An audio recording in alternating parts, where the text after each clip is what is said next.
Maybe I should take my headphones off of the... Probably not. Recording sound through these headphones. Anyway, how are we all? We all good? We all fine and dandy?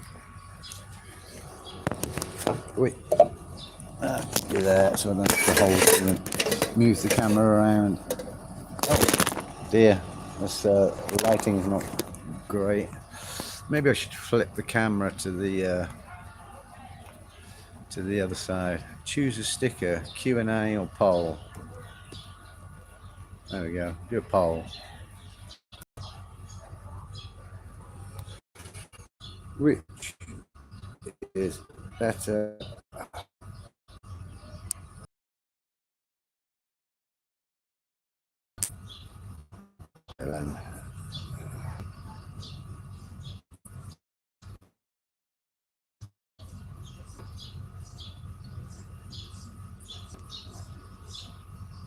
Oh, Laos is the best place in South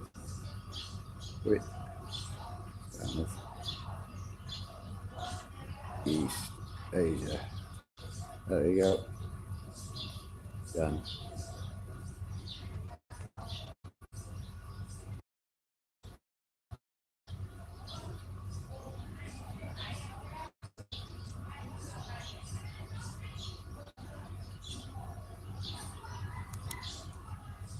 There you go.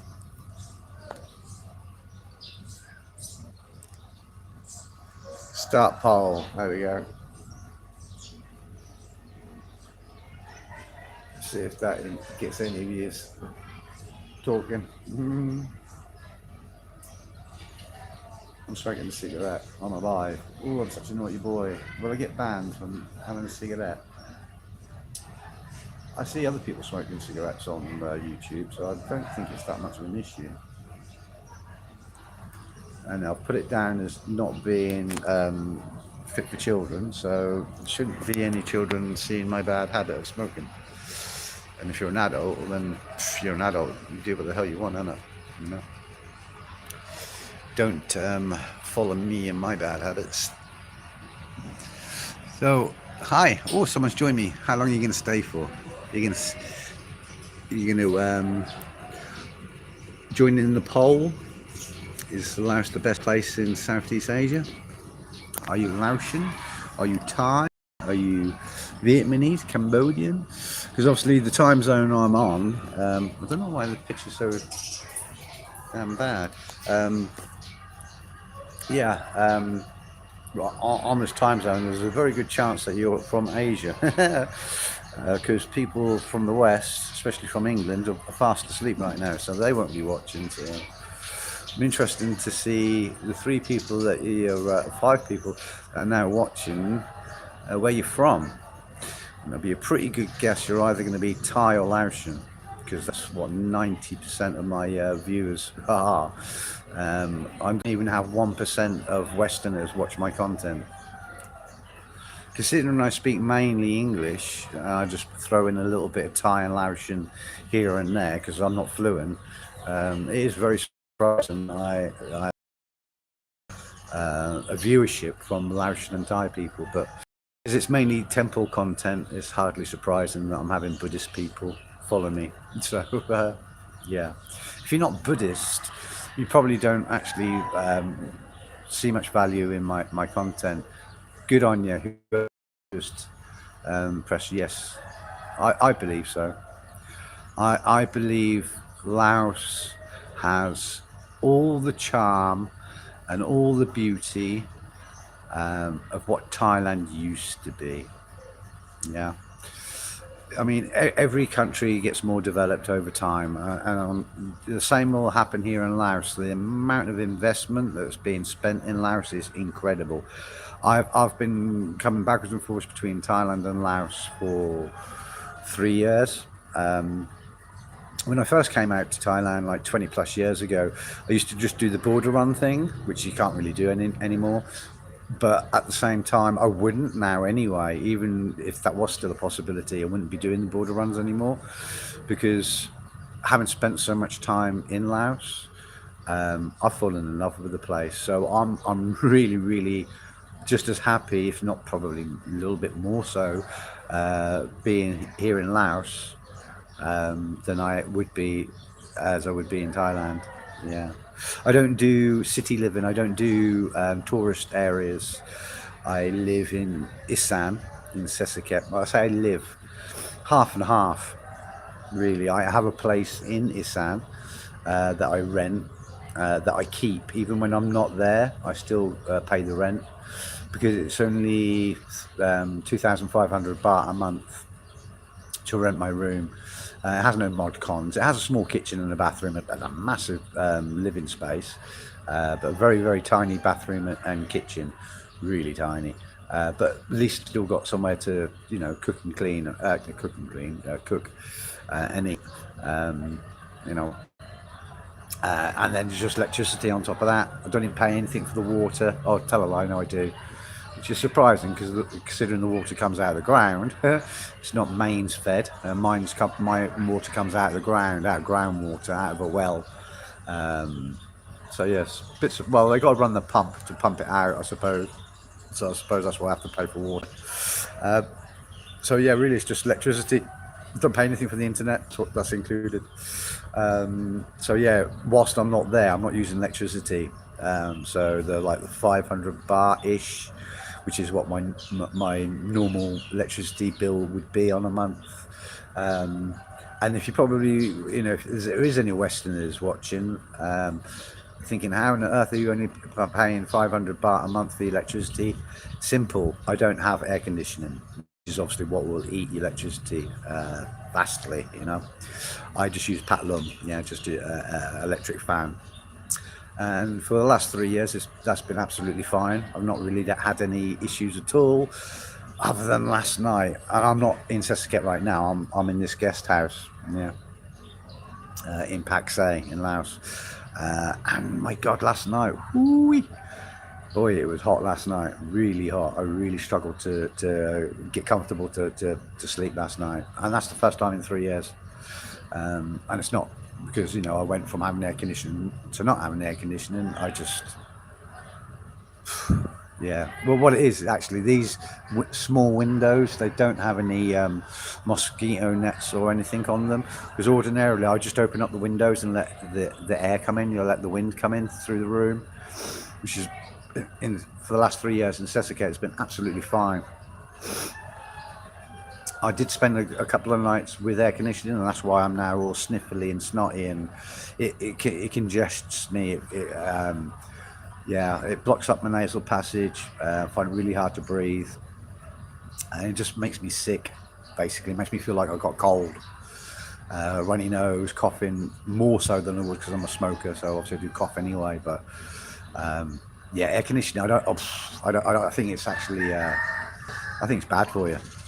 I do. I honestly do think it's bad for you. I don't think it's actually a good product to be using. But obviously, people like to keep cool. I just do what I'm doing right now and sit outside. So I've got the nice wind, nice breeze coming on me, and I sit in the shade. I haven't sat in the sun. I haven't sunbathed in 3 years. To me, it's virtually impossible to sit out in the sun. And I'm sure other foreigners can do it, but myself, no. Literally, you're talking minutes. A couple of days ago, I'll show you right now for anyone who's interested. Right now, the temperature. Yeah, this is. Can you see that? Is that coming out on the screen? I don't know. Yeah, kind of. Don't know if that's catching the screen very well. Right now it's 38.4 Celsius. Yeah, this thermometer read 63 Celsius the other day. That's why some of the figures on there aren't very clear at the moment, because I think the LED display basically got fried in the heat. So yeah, 63 Celsius that showed. Obviously it was in direct sunlight, yeah, but 63 Celsius. So I don't know what that is in Fahrenheit. I'm from England, we use Celsius, not Fahrenheit. But my God, it's so hot. Bring on the rainy season again, I say. Yeah, the seasons. Let's talk about seasons, yeah, and times of year to come to Southeast Asia, because they don't really say like summer season and the winter. They don't have that. Yeah, they don't really have seasons like the rest of the world. I'll say the rest of the world. There's other places too. I think are pretty much constant tropical weather all year round. But yeah, they don't have seasons. They have a rainy season, but the rainy season isn't like rain every single day. You know, rainy season is you'll have a tropical storm come in, yeah, and you'll have torrential rain and high winds. Might last a day, but very unusual for weather to stick around for a whole day. Normally, it's just a few hours, and quite often towards the evening time, when humidity builds. Yeah, you'll get a massive, tropical storm, and then it blows itself out, and then it's back to being baking hot again. So yeah, there's no real seasons as such. The rainy season isn't like rain after day, all day, every day, for day after day after day after day. And even when you get these massive downpours and you end up with flooding, obviously it's a known thing. It's not like Thailand and Laos and other places don't know how to cope with that sort of tropical weather and then the flooding. They have flood defences and flood systems, pump houses, and all sorts of things already in place to be used in those events. The point being is, when you do get flooded, the flooding doesn't tend to hang around for very long, is what I'm saying. The water seems to recede very, very quickly. So yeah, you could have maybe like a massive storm, and you'll end up with, say, a foot of water somewhere, and then go back in the evening or the next day, and it's all completely gone. It's dried up and it's baking hot and dry, and you wouldn't even have known it was flood water there before. So yeah, come to Southeast Asia anytime, any time of the year. I don't think you would, unless you're planning on doing something that may be impacted, like motorbike rides up in mountains and things like that. Not so much in Thailand, because Thailand roads are extremely well paved. The more you get off the beaten track, less so. But if you stick to the main roads, the roads are extremely well maintained. But obviously you still need to be extremely cautious. But if you're like I do and tour Laos as well, I made the mistake of planning a trip to the north of Laos, to Lang Labang and Vang Bien, and the thought didn't even enter my head. Stupid, I know I'm stupid, but the thought didn't even enter my head that it was rainy season, and there was landslides and the roads just turned into mud. I was covered from head to toe. I dropped the motorbike so many times. I basically was petrified at one point. I was scared rigid, because I basically had to take my motorbike back into Thailand. I was in the north of Laos in the mountains, and because I was obviously having to go so cautiously, the 12-hour ride ended up taking me 2 days, and I had to spend the night basically stuck on top of a mountain in between Vang Vieng and the border with Thailand, which is, like I say, about 12-hour drive. And I was petrified. I couldn't. When it got to nightfall, and then obviously there's no lights up in the mountains whatsoever. So even though my motorbike here has, other spotlights on it, so I've got extremely good lights, that ain't gonna stop me from going off a mountain road. That is basically a mud bath, You can't get traction. I haven't got dirt bike wheels. I got street tires on there. Yeah, I haven't got you know, big knobbly tires like for off-roading, which I have contemplated whether or not I should change the tires on my motorbike. But I think the quote I got was about 5,000 baht. And there's nothing wrong with the tires that are on the bike apart from they're not off-road tires, so I didn't bother with that. But yeah, come to Laos at any time, but maybe not do too much in the way of motorbike loops. You know, they have these loops, Ket loop, you do the Paksay loop, or Pakson loop I think it is. And then also there's going to be a loop, no doubt, towards Vientiane or Lang Labang. Beautiful, beautiful place, the north of Laos. I mean, like I say, I've travelled pretty much every single province in Laos now, apart from bordering places like with the very far north, we say China. Not been that far up. I had no need to go any further than Lang Labang. And also the only other place from where I am now, so say from Paksay going towards Vietnam, I haven't been, like, was that north? I haven't been east, so I've done, you know, north, south, and west, traveling towards east of Laos, which is what I was planning on doing this trip. But I've kind of been a bit cautious when it comes to petrol. I'm in Paksay City right now, so there's lots, there's petrol, there's a multitude of petrol stations that you got to choose from.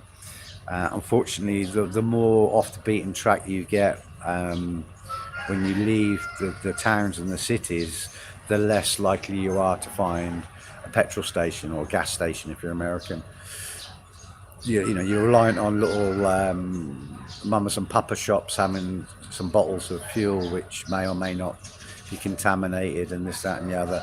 Plus right now the prices are going through the roof, which is obviously a concern, but it's not the major reason why I'm not traveling. The major reason I'm not touring right now and going to see that last section of Laos that I haven't seen, you know, is because I'm just worried that I'll get stranded. I kind of got stranded for 2 or 3 days last week when all the gas stations seemed to have run. They ran out of diesel. They ran out of petrol before they ran out of diesel. They seem to now be getting very sporadic on and off deliveries of fuel here. So when they do get them, you end up with hundreds of people queuing, and you know, rightly so, isn't it? Because obviously I'm in I suppose a fortunate position in some ways, in as much as I don't need to be traveling, do I? I'm doing it because I want to go sightseeing. Well, that isn't important to the economy of Laos in the sense as, you know, if I was a local, I would need the ability to still get to work.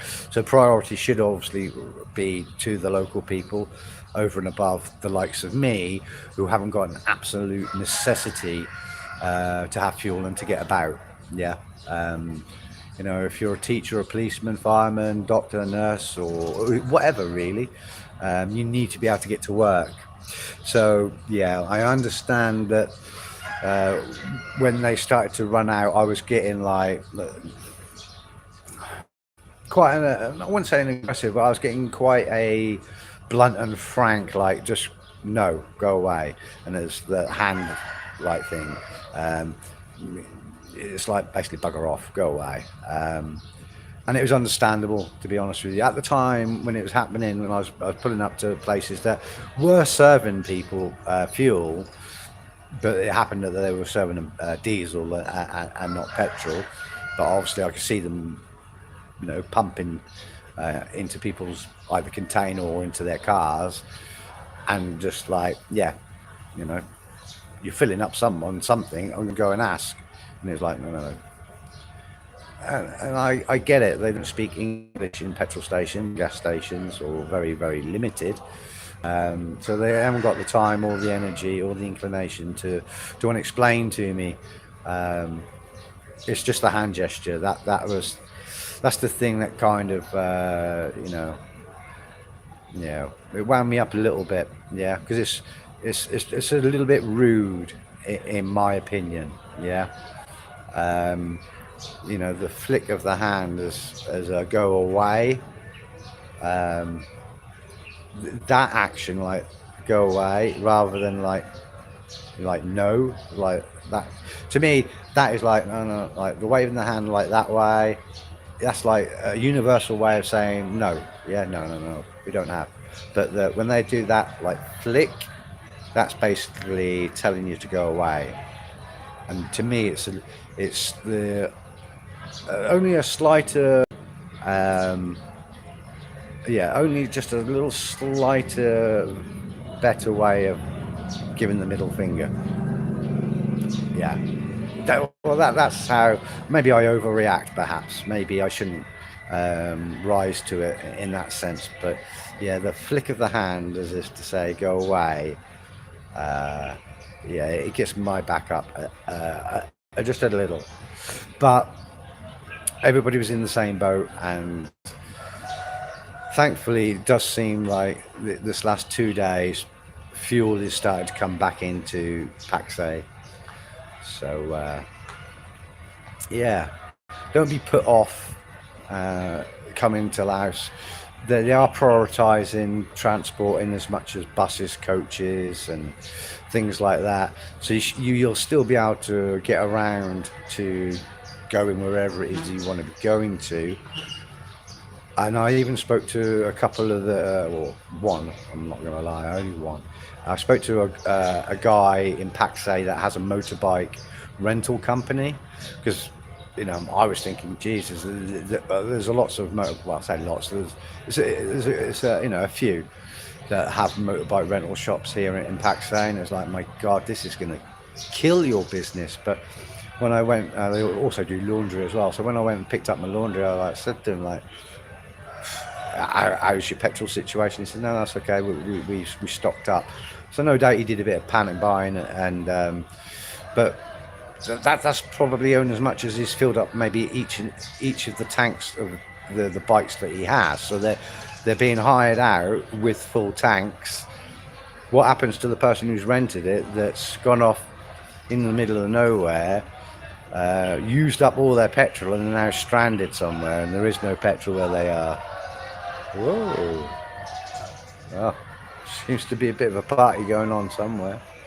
I was imagining it would be affecting his rental business quite a lot, but he seems to have got on top of it, and like I say, at least filled the motorbikes up.